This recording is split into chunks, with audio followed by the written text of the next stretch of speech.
Hello, my name is DPZ, and I wanted to share a little bit about this thing called PC Journey. It's a new show that is going to be highlighting collections of our hobbyists, talking about what they collect, why they collect it, where they started, how they got to where they're at now, and everything in between. We're going to talk about grading. We're going to talk about serial numbered cards. We're going to talk about what's a rookie, what's not a rookie. We're going to talk about sentimental value versus actual value. What's the difference? Is there a difference? Does it matter? We're going to talk about the ebbs and flows of the market and how you curate a PC in this day and age. How do you do it responsibly? Waiting for that card, that very special card that you've always wanted. How do you do that? The coveted card, the grail. We're going to talk about how you do things right in the hobby, how you treat other people with compassion and care, and how you be professional, and how we can enjoy one another and enjoy this hobby properly without all the drama. It's not going to live here. None of us really enjoy that anyway. This is a place where we come to escape. So I want you guys to buckle up. I want you to think about, what would you like to see? What would you like to hear about? Let's look at each other's cards. Let's share each other's cards. Let's showcase each other's cards.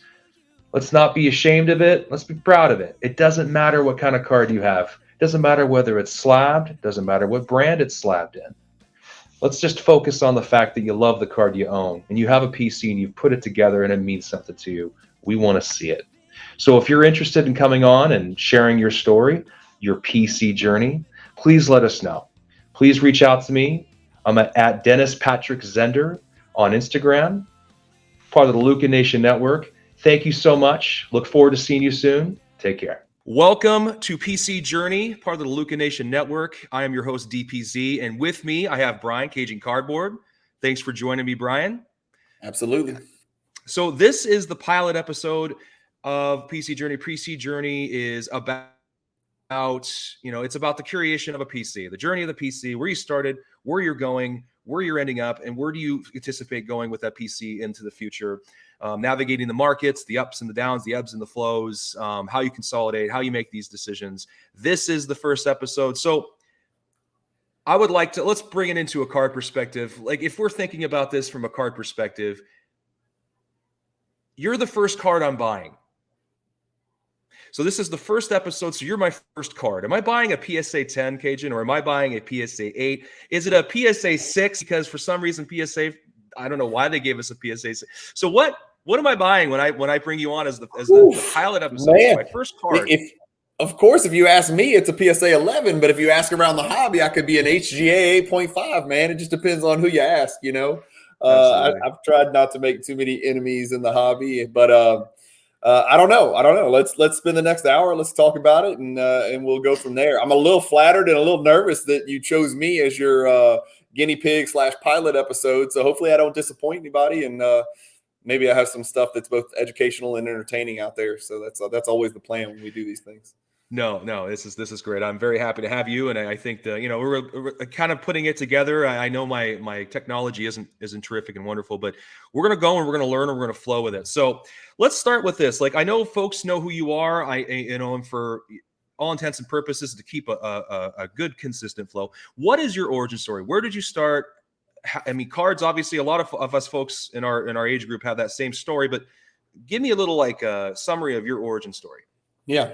I will start with, I'm 48 years old, wife, big family, started collecting like every other person my age who lived in the United States, bought a bunch of baseball cards in the early 80s, mid 80s, late 80s. Junk wax era hit exactly when I was, getting into senior year of high school, junior, senior year of high school, girls, sports, and then college. And so I took about 10 years off from 89, 90 till about 99, 98, 99, something like that. So I missed the Kobe years. I missed the good 96, the 95, 96. I missed the explosion of all these great 90s inserts and parallels in basketball. Came back in 98, 99, collected until about 2004. Then started my family, had a bunch of kids, could not keep up with, cards and, putting diapers on kids, sending them to private schools, feeding them. I could not possibly make enough money. I just barely could stay ahead of the game and do the things I needed to do as a father and a husband. and a business owner. And then finally kind of got my feet under me and was at a point in, 2000, I'm going to say it was 2016, Dennis, is when I decided to look back into cards. So I took off about a decade from 89 to 98, and then about a little over a decade from 2004 to 2016. And that is when I jumped back in because of one player, and it was Giannis Antetokounmpo. I had added him on my fantasy basketball team. I have a dynasty league that I've been in for like 30 years. So I added him on there, and I was like, you know what? I haven't looked at cards in forever. I want to go try to find some Giannis Topps Chrome, which is going to sound really stupid to people who know, well, Topps Chrome wasn't making cards in 2016. I went into my local card shop and I was like, hey, I want to buy a box of Topps Chrome. And this is in 2016. And he looked at me like I was the dumbest person in the world. And that same local card shop owner has come to become a really good friend of mine. But he's like, I think this is what you're looking for. And, when he's like, this is what it looks like. He didn't have any in stock. He's like, it's called Prism now. And I'm like, Prism? That sounds stupid. And I was like, he showed me. I was like, damn, yeah, they cheated. They basically stole Topps Chrome. And so the rest is history. I started buying Giannis Antetokounmpo base, everything you could think of. I had no idea what I was doing. I didn't know SP Authentic from Donruss, from Prism, I had no idea what I was buying, but I was clicking buy now on everything Giannis I could find, because even back then, this was maybe 2015, I would think, maybe 15, 16, somewhere around there. Just wasn't that expensive, man. And so I was buying his base Prism rookies for like 10, 11 bucks, maybe something like that. And I just clicked buy now. And I was like, I'm just going to buy as many as I can get my hands on. And so that was my entryway back in the market. As boring and like cliche as that sounds, I was buying raw base Prisms, grading them with the intention of selling them and making gobs of money when this kid turned in to be, the next LeBron or whatever, fill in the blank. And I picked the right player. I wish I'd have bought silvers or RPAs, even though I didn't know what an RPA was. Or some golds, wouldn't that have been nice? Yeah. But it was just a whole bunch of base. I mean, hundreds and hundreds of base Giannis. And so that was my entry back into the hobby, purely as an investment, like 100% investor, 0% collector. That's the way I got back into the hobby. Right. So that's kind of my story. So what's your oldest card? What's the card that you still have that's in your PC from your earliest purchase that's survived all of that flipping, investing, all of that? It's probably, without getting into numbers, I had hundreds and hundreds of Giannis rookies, raw, graded all of them, sold all of those base cards. They were just base rookies, right? But it was still obviously a really good margin because of the timing. I kept one of my BGS 10 base Prism rookies. So that's probably, I had my LeBrons that I had from when I opened them from packs in 2003. So certainly the oldest card in my collection that I've had is probably some 2003 LeBron stuff, 2003 okay. LeBron Chrome, base stuff. I got a black Dwayne Wade black refractor that I remember pulling out of a pack. Yeah, it was super exciting then because back then it was like Wade, LeBron, Melo. We didn't really know who was going to turn out to be, the next great one because they were all so promising. And I loved Wade. So probably that Wade black refractor or some Giannis, some Giannis base Topps Chrome stuff. That was the product that me and my buddies in law school back in 2003, we loved opening that. And they had it in Walmarts and Targets and whatever convenience stores. And so we were buying the hell out of that stuff, man. $110 a box. $110 a box. Wow. Yeah.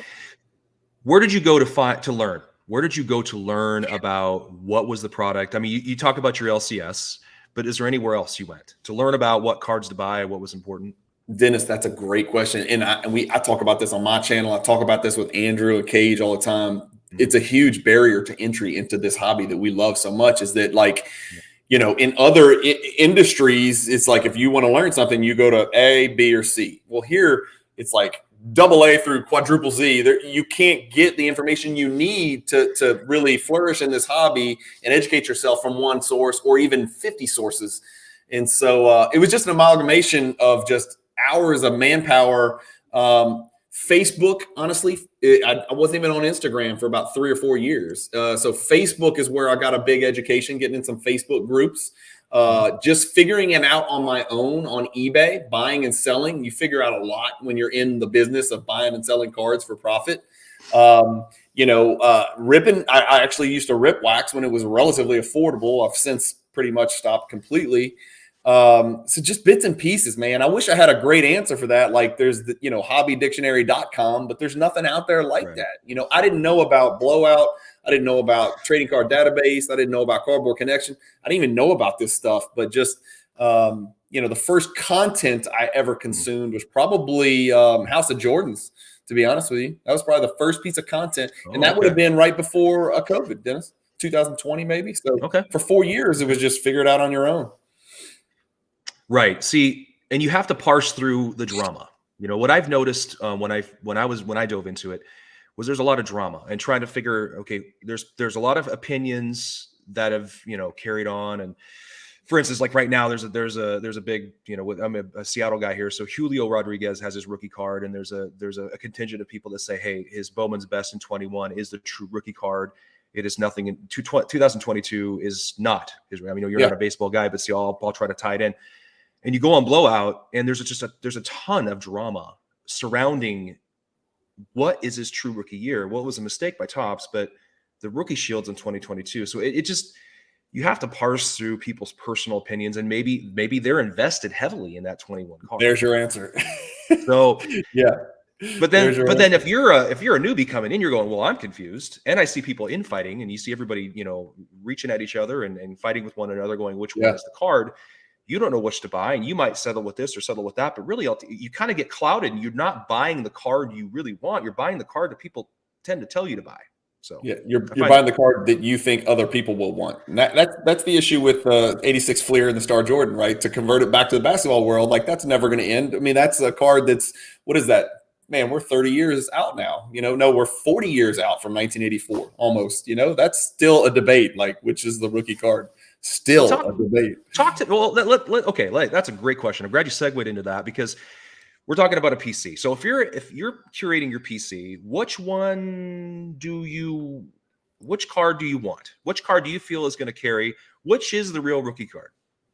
Well, that's three different questions. Okay. So which one is the real rookie card? I've always said the 86 Fleer, because it was pack pulled. That's really important to me. Okay. There are many arguments as to why the Star card, it is branded, it is a Bulls uniform, and it is, it was available to the public in a manner of speaking. So it just depends on where you sit on whether the rookie card needs to be pack pulled or not, and whether there's a random aspect to actually obtaining the card. Like when you open a pack of 86 Fleer, you don't know that there's a Jordan in there. But when you bought a Chicago Bulls Star team bag, online or from your local distributor in your region, you knew there was a Jordan in there. So for me, that matters. For some people, it doesn't. Some people are just like, his first Bulls card is 84 Star 101. Therefore, that's his rookie. So that's the answer to your first question. We could do a whole video on that. To answer your question about which one is important to me for my PC, the answer is yes. They are both important. I'm covered on my 86 Fleer ad nauseum. I'm very covered on the 86 Fleer, and I used to have a lot more, but I've still got plenty. And I don't have the 84 Star. Right at the point where I was ready to go ahead and put one in my collection is when PSA announced. And I was like, okay, I'm going to sit this out and see what happens here. They went up and now they're going down. So, I don't know. I'm just going to let this settle, Dennis, for about a year and a half. It's more rare than the 86 Fleer card, but it's not a rare card. So I'm just going to sit on the sidelines, see what happens with the economy, see what happens with the hobby, see what happens with the whole PSA, BGS, Star grading and all that stuff. And probably revisit that Star card maybe in a year or so. It's important, man. Whether you think it's his rookie or not, that's a really important Michael Jordan card. Like no matter where you sit on the fence. That's a really interesting statement you just made. And I want to unpack that for a second. It's a rare card, but it's not. Let's go back to that. So you said the Star card is rarer than the 86 Fleer, but it's not a rare card. Tell me about that.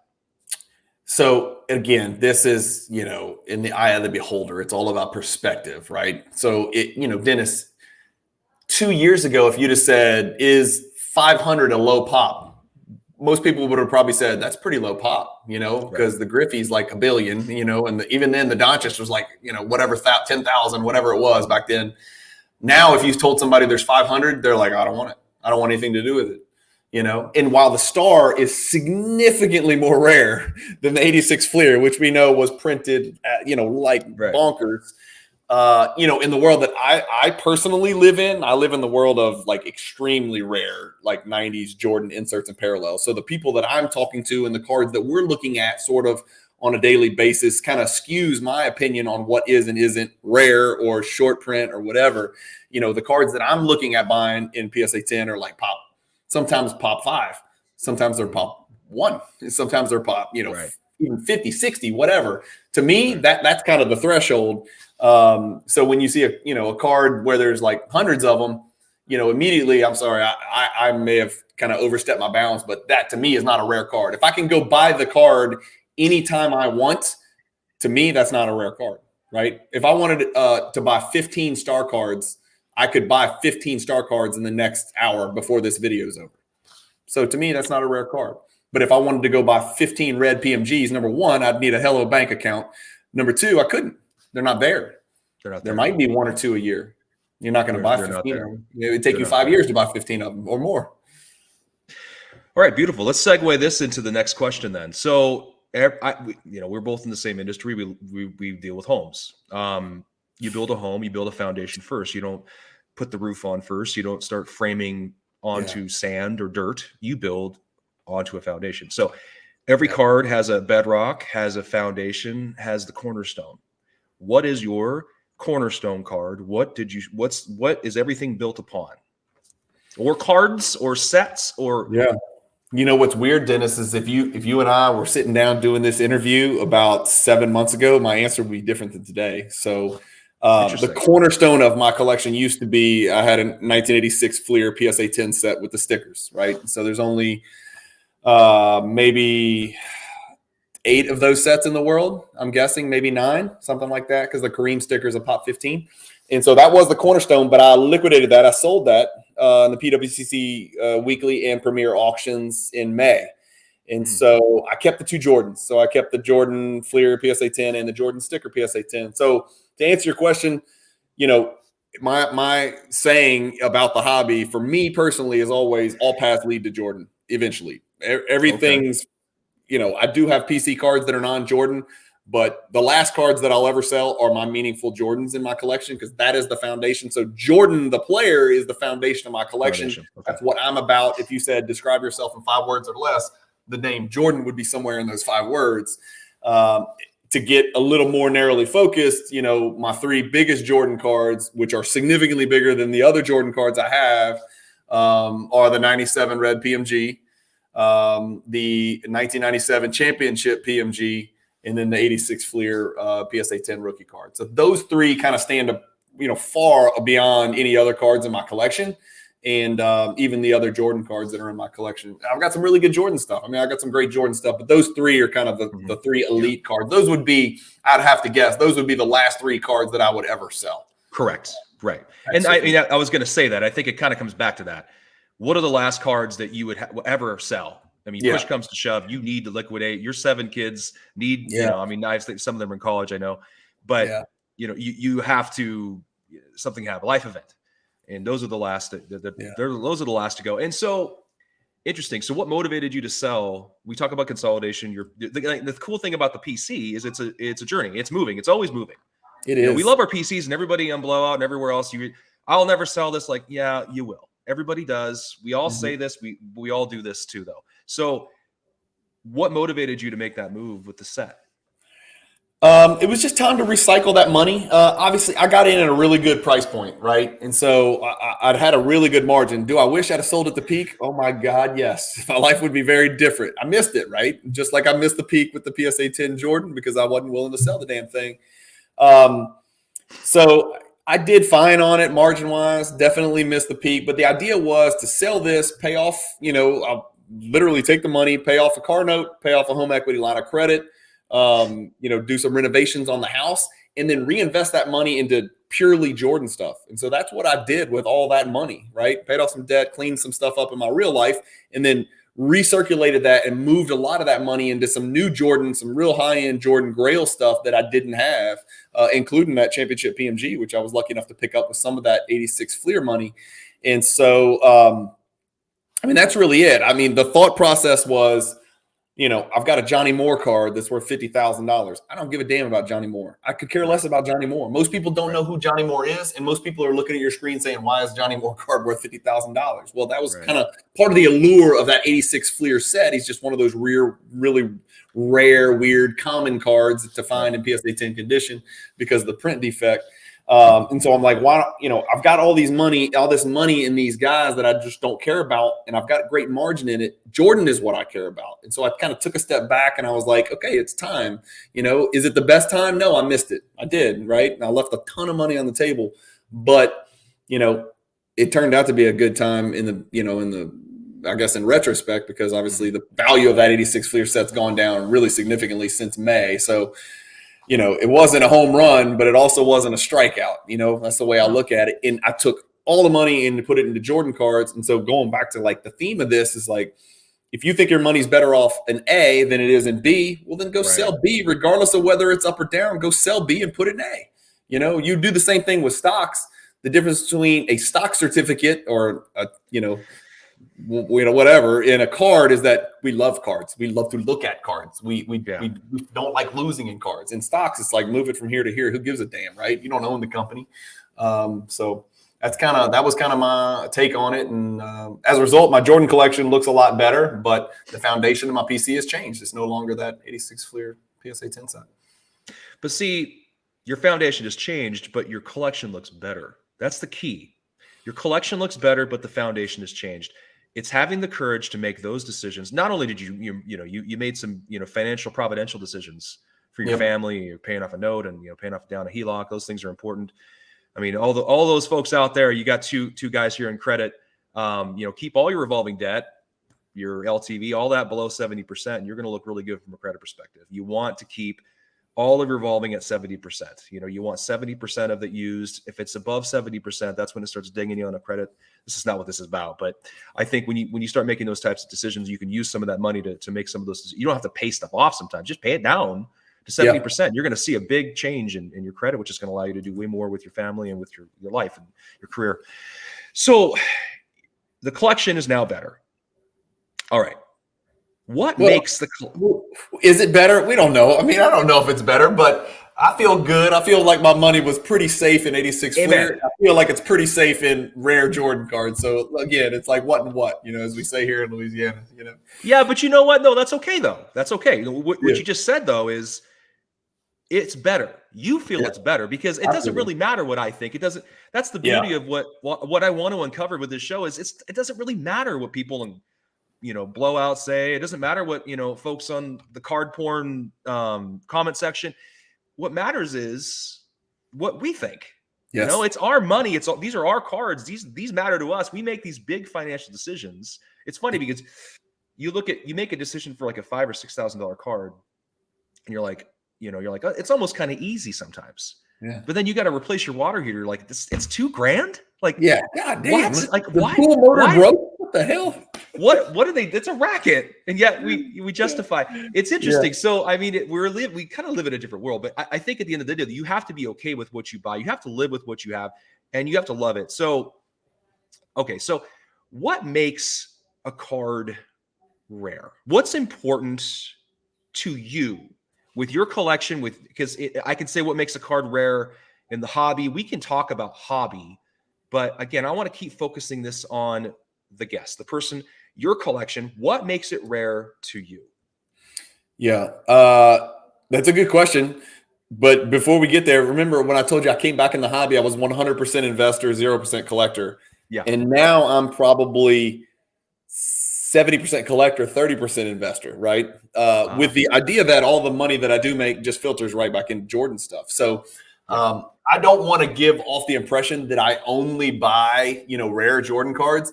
I do buy rare Jordan cards, but guess what? I also like to buy the base cards that I don't have because I'm just trying to create an army. That's really what it is. So quality and quantity. Most people are like, consolidate. That's the overriding theme. It's almost like people are browbeating all the collectors in the hobby by more important and less cards. I don't really subscribe to that because part of being a collector is collecting. And if you only have 20 cards in your collection, that's, it's more fun to have 20,000. I'll just be quite honest with you. When I look at my PWCC vault, I like the fact that I see thousands of cards. I don't want to see 20 cards. Could I get 20 better cards if I did that? Sure, probably. But I like getting $140 Jordan card in the mail. I like getting a $30 Jordan raw card that I'm trying to grade with PSA and get it back and put it in my vault. I like that. That's fun to me. Plus, it makes for great content on the channel. People love to see grade reveals and PSA submissions and stuff like that. So, but to answer your question, what makes a card rare? Again, there's no hobby-wide definition, but my definition would be if you can go get a card in that grade. Remember, grading changes rarity, scarcity, availability. If you can go get a card in that grade that you want at any given time, 24/7, somewhere, eBay, PWCC, Golden, MySlabs, ComC, fill in the blank, blah, blah, blah, right? There's a million auction houses. If that card's always available in that grade, that ain't a rare card. Like, I'll be honest with you. I don't think the PSA 10 Jordan is a rare card. Like, there's 318 of those cards, Dennis. And if I wanted to buy one tomorrow, I could. Right. So interesting. What's rare? What's not rare? I think, there's the population of, I do this when I look at my PC. I go to all the big three anyway. And I'll go, okay, how many of these cards are there?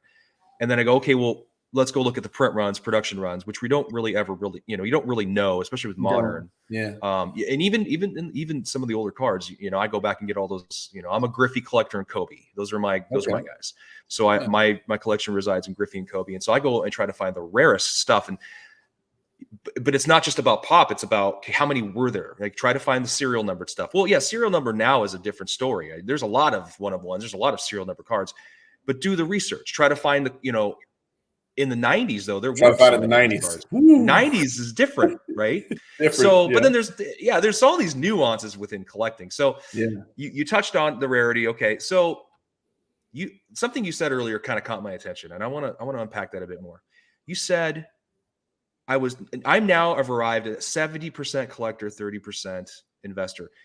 With that mentality, now you've sort of like transitioned and morphed into this collector, which is what this show is all about. I want to promote the collecting aspect of this hobby. I want to focus on how some of us came in here going, good store. And let's not lie. All of us want our cards to be worth something. None of us want them to go down. Cage says this all the time. No one's going to be buy what you love. Yeah, that sounds great until it's worth nothing. And nobody feels good about it being worth nothing. Okay. Right. We're just conditioned. We're human beings. We want a good store of value for our money. However, you've arrived at this point where now you're 70% collector. So tell me about a card that's not the PMG Red Jordan. Tell me about a card that's not worth that much money, but still matters to you. You bought it for a reason. It matters. Tell me about that card right now. Oh my God. Off the top of your head. That's a miserable question. How dare you? Just pick a couple, pick two, pick three. I don't care. Give me something. Yeah. Is it 90s hoops? I mean, what is it? Yeah. Skybox. So many of my cards are Jordan, are Jordan related. And the cards that mean the most to me are Jordan cards. I'll tell you, I've got my screen pulled up over here. The one card I'm looking at is it's the oldest card in my collection. And this didn't used to be the case. I used to have some vintage, right? I was in vintage back when I was an investor, and then I sold it for a profit. Right now, the oldest card I have in my entire collection is a 1980 Topps basketball Larry Bird, Magic Johnson buyback rookie auto that I picked up just because I thought it was the coolest thing I'd ever seen. And it's not, it's about a $5,000 card, Dennis, maybe $4,000. I don't know. It's a BGS 7, Dennis. So what these cards were is it's the original 1980 Bird Magic rookie card, right? Somebody pulled it out of a pack. Topps buys it back. They get it autographed by Bird and Magic in red ink. Okay. It is serial numbered to 10. And then they put it in packs that are released in later year products. So somebody has pulled that, and it's, when it's the buyback, and it is got a red BGS label on it, which I've never seen. When I saw it on the PWCC auction, I was like, what the hell is that? It looks really cool. When I see the light blue label, I'm like, I don't want that BGS authentic crap, right? I want the numerical grade. This is a bright red label that matches the red autograph of Bird and Magic. And so that was a card that I bought. It was completely spur of the moment. It was nothing to do with Michael Jordan. I've had Bird Magic rookies in PSA 9, never PSA 10. God, I wish. But so I've had Bird Magic rookies. But this was special to me because it was very, very unique. And it was a BGS 7. And that's one of those deals where I was like, I just throw that out the window. I could care less. It's just a cool card, So that's a card that has some meaning to me. That's not a Michael Jordan card. I've actually started collecting a bunch of soccer cards recently. I've got a nice little Ibrahimovic rookie card. He's one of my favorite players to watch. My kids love watching Ibrahimovic videos and some of the stuff he says. He's one of the clown princes of the sport of soccer and just an amazing entertainer. So I've picked up a couple of his cards, and that means something to me. I'm buying Damian Lillard cards because I just like Damian Lillard on and off the court. So that's a side PC I started real recently, less than a year ago, and I went kind of heavy down that rabbit hole. And it's educated me on ultra modern cards, on different parallels, on case hits, which I never knew much about because I kind of phased out of the ultra modern stuff because I kind of focus on the 90s stuff, Dennis. And so Lillard has educated me on court kings and cornerstones and, products that I never really collected or busted or ripped or knew anything about, and pulled some of the, the downtown case hits, the blank slates, just different stuff like color blasts and stuff like that. So I've got some Lillard cards that mean something to me that, I bought a card at the National that meant something to me. It was a Damian Lillard red autograph second year card. That means something to me because it was the first card show I'd ever been to at the National. Love it. I love it. This is good stuff. Yeah. Michael Jordan. Give me a smaller Michael Jordan card that you just love. I love that Skybox card. I don't know if you knew, but when you mentioned that first Skybox card, dude. Yeah. I remember when that product came out, and I remember thinking, this is the coolest looking shit I've ever seen, right? It looks so different. Yeah, it looks so different than everything else. It was just like pure art in that card and that set. There's this weird set collector gene that I have. I keep trying to shed it, and I can't do it. And I'm like, I'll never do this again. I'll never do this again. No. But part of me wants to go collect that whole set in the highest grade I can get it in, just because it was so cool and so different. First year Skybox. The problem is, paying $15 at PSA to get, a 12-cent card graded doesn't make a lot of financial sense. So that's the 30% investor saying, Bryan, stop, just stay in your lane, So that's cool.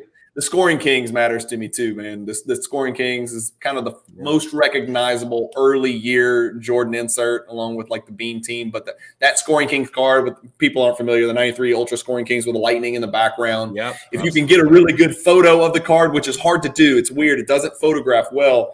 But when you get a really good photo of that card, it's an absolutely beautiful card in hand and really special, especially in high grade.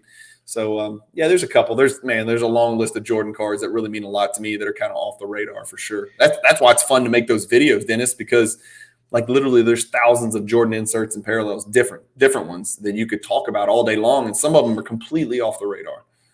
You can tell you're very passionate about that particular player, and Michael Jordan. Obviously, he's probably the most collectible, the most. He's on the Mount Rushmore. Sure. There's no one better. So, all right, so 93. So you have the 93 Ultra. Do you have that in PSA 10 or 9 or BGS? I have the whole set in PSA 10, which I think it's the only set in the world. I think it's the only PSA 10 set in the world. But I might be wrong. If somebody's watching and they have a Scoring Kings PSA 10 set, let me know. But I think it's the only one in the world. There could be a second one, but some of those are pop 10 and less. So it's a pretty rare set. Yeah. Okay, so walk me through your top 10 cards. I think you gave me like 4. I think you gave me 4 or 5. Give me 4 or 5 of your bedrock cards. Maybe walk me through them again. Your top 10 cards in your collection right now that you just, push comes to shove, it's going to be really hard to pull them from you. Okay. So I've got them over here. I'm going to sort them by value, but the value top 10 is not my top 10. So doesn't matter. These are the 10 that I wouldn't get rid of. The 2 PMGs we talked about, the Jordan Fleer rookie PSA 10. If I didn't sell it at 800, I'm not going to sell it now. Yeah, so that ship has sailed. I'm riding that one out. Would have been nice to sell at 800 and buy 4 more.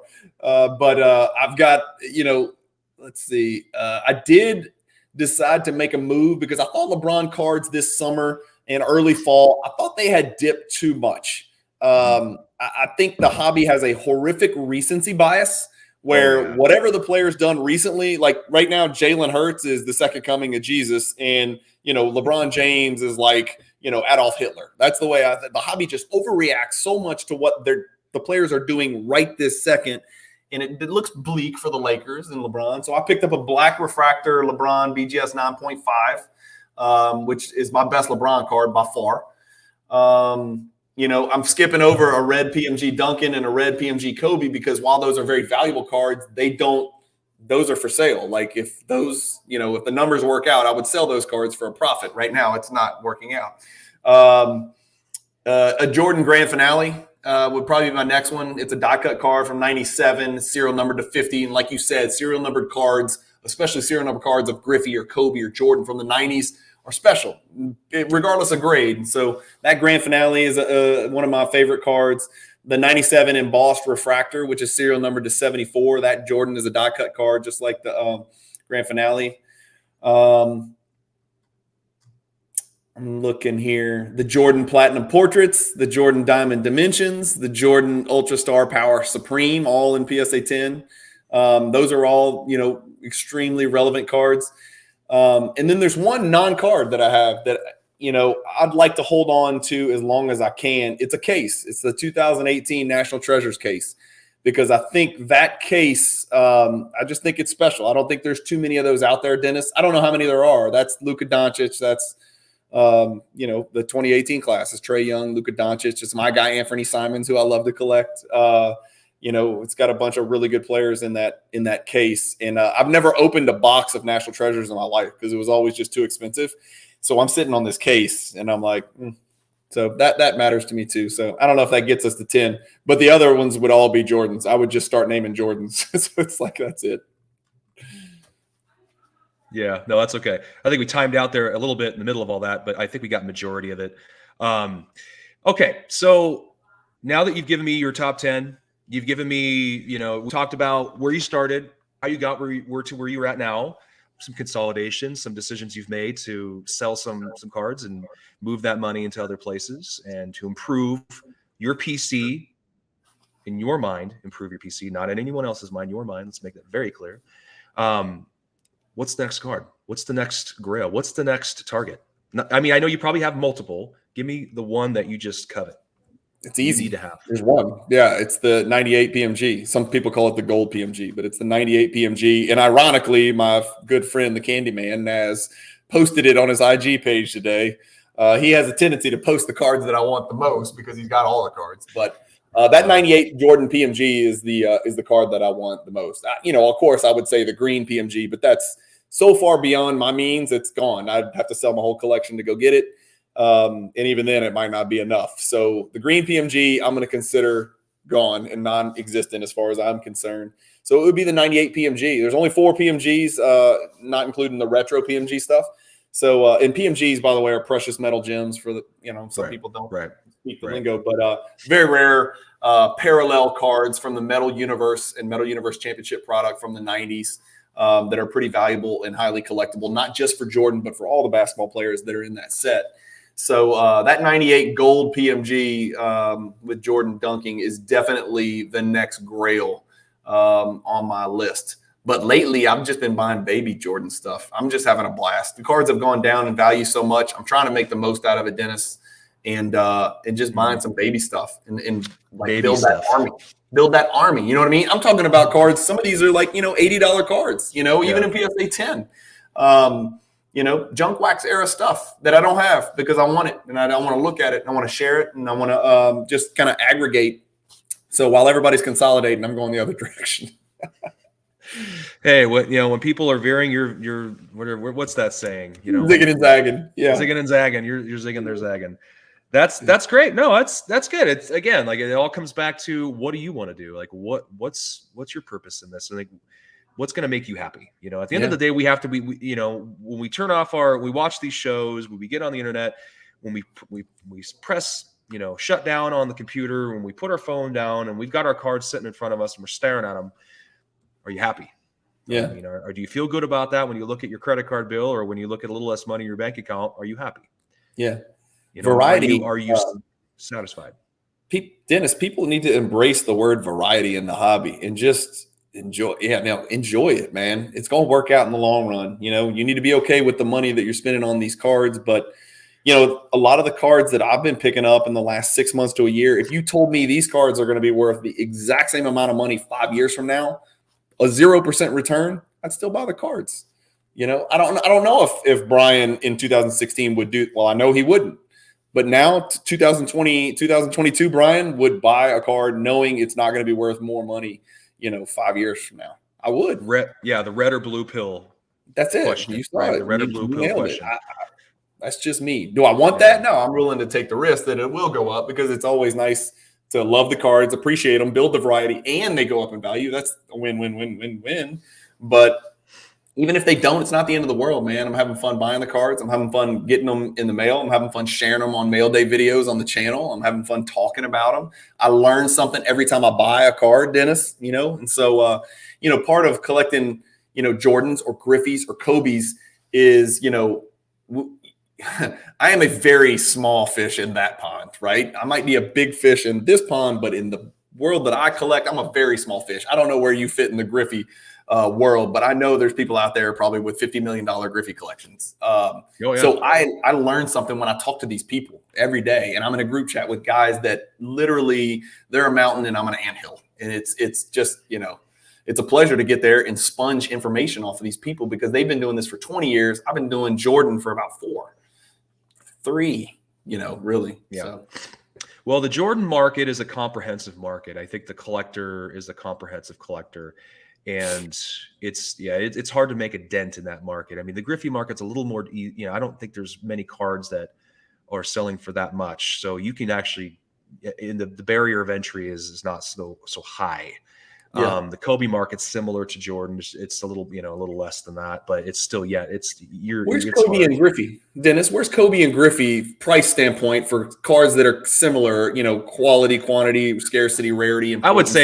I would say Griffey's probably 40% less than a Kobe card. Okay. Card. Yeah. You go grab a, you know, essential. I'll give you a perfect example. So I have Griffey's 96 essential, not essential credential, just a credential, and a BGS 9.5. It's a pop one. It's the only one in BGS 9.5 as of now.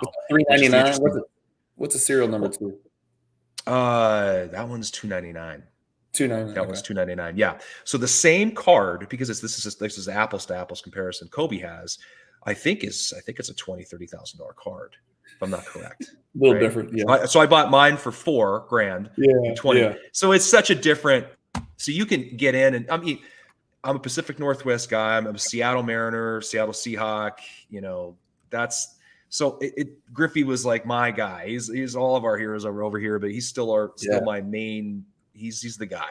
So, you know, I'm a bit fortunate to be able to jump into his market and collect some of his bigger cards and get away with it. I started with all the base stuff, like, you know, all the junk wax, and I kind of moved away from all that and just got into the 90s stuff because it's just so cool. But yeah, anyway, this is great. So I'm going to finish. We're going to wrap this up with one final question. Yeah. And this final question is, if not whatnot, somebody gives you $100,000 and they go, Bryan, I need you to use this money wisely. I don't care what you spend. You don't have to give it back to me. I don't care. The return doesn't matter to me, but you get that money. What do you do with that money? Do you consolidate? Do you sell? Do you group it together? Do you just go buy a bunch of, you know, do you complete that Skybox set for the heck of it? What do you do with that $100,000? Regardless of the return on the dollar, that doesn't matter. I put it in a bank account, and it's like half of a down payment on that PMG that I need. So that's what I do with it. I put it to the side, and I leave it in the bank account until I get the other 100, and then I chase that gold PMG. I know that's a boring answer, but that's probably what I would do right now. You know, that's wonderful. Bryan, Cajun, thank you so much for joining me today. Thanks for being the very first guest on this show. I hope this continues. But I really appreciate your time. It's been great. We've learned a lot about your collection, about what you think about your collection. So again, we're not talking so much about the hobby as a whole. We're not talking about any of the drama. We're not talking about who thinks what's important. We're talking about what you think is important, what's important for you with your hobby, why you collect what you collect and what you have. Thanks for sharing some of your cards with us today, even just talking about them. Thank you for sharing that information. We've learned a lot. Again, those of you in the chat, let us know if there's anything else I can be bringing up, talking about, any other kind of questions, anything at all. Let us know how we can improve. Thank you so much, Bryan, for your time today, and we'll talk to you all later. You can follow us at Luca Nation Network at Luca Tiger LeBron Podcast on Instagram, and myself, DPZ, at Dennis Patrick Zender on Instagram. If you have any questions or comments or anything you'd like to share, please feel free to do that in the comment section below. Please like, follow, and subscribe. If you have anybody you think would be a good fit, please let me know. I'd love to see everybody's PC. Thank you. Have a great day.